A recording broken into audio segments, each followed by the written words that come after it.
A once secret Pentagon study of UFOs may be finished, but according to published reports, the U.S. government is still collecting information about encounters between unknown aircraft and our military. Now, so far, the government has not released official reports or any kind of findings from that study that was headquartered right here in southern Nevada. But the man who authorized that study knows a thing or two about some of the content. The I-Team's George Knapp is here with more from an exclusive interview with former Senator Harry Reid. Hi, George. A lot of stuff on the airwaves these days. Yeah. I heard one critic of the UFO study said on cable news last night that, of course, we should study unknowns, but that are encountered by our military pilots, but we shouldn't study those UFOs. What? The study conducted here in southern Nevada had input from our best and brightest, trained pilots and other observers, backed up by radar returns, instrumentation, and sometimes physical evidence. One account came from a bomber pilot who later became a U.S. senator. I was flying, and there was an object next to me. I could not get rid of that. I couldn't. I slowed up, it would be there. I speed up, it would be there. I would dive, it would be there.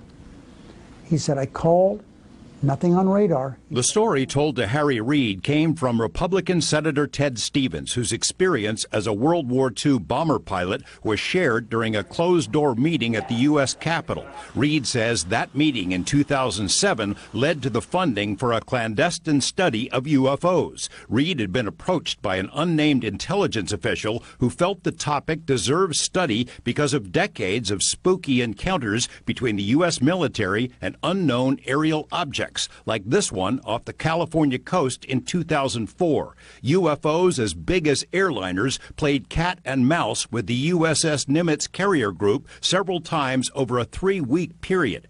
This object, shaped like a giant tic-tac, performed seemingly impossible maneuvers. There's a whole fleet of them. Look on the ASA.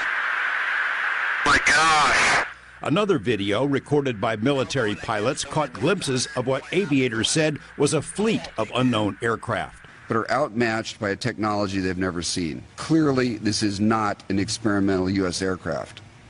But whose is it? How did it accomplish these feats?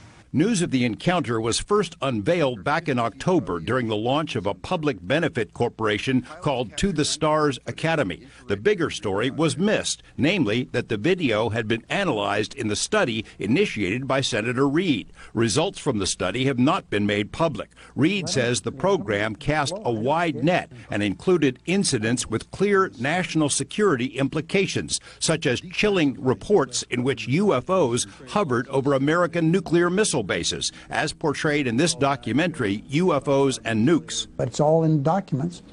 But scores and scores of mostly men up there would come out and look up there. Oh, I don't know what that is. And they wouldn't leave. The communications in the missile defense installation was shut down. Didn't happen once, more than once. Reid says the study also investigated reports of USOs, unidentified craft detected underwater, and it incorporated the UFO files of several other nations which have been more open about the issue.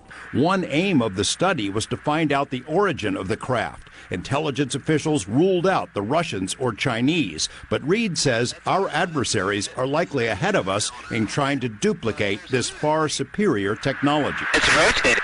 Did you get any indication from people like the man you're talking about or others in the intelligence community or defense that Russia and China are looking at this stuff, are studying it?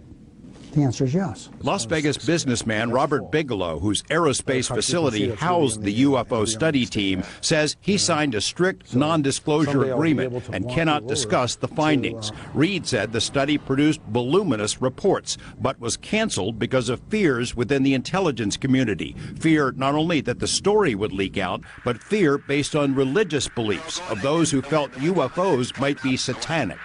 Did you ever hear that? Opposition that maybe this is something evil. Yes. Yeah, I think that there's a lot of people who didn't like it for a number of reasons. And religious, not affiliation, religious views of people, it didn't fit what they wanted to spend money on.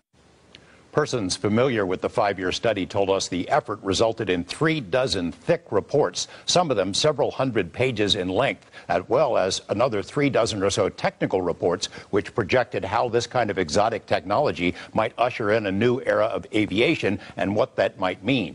We don't know if that material will ever see the light of day. I kind of have my doubts about it. Tomorrow, Senator Reid will talk about whether we need congressional hearings on the subject of UFOs. Wouldn't you have liked to have been a fly on the wall for a couple of those meetings? Yeah, yes, absolutely. Yeah, thanks, George. Thanks.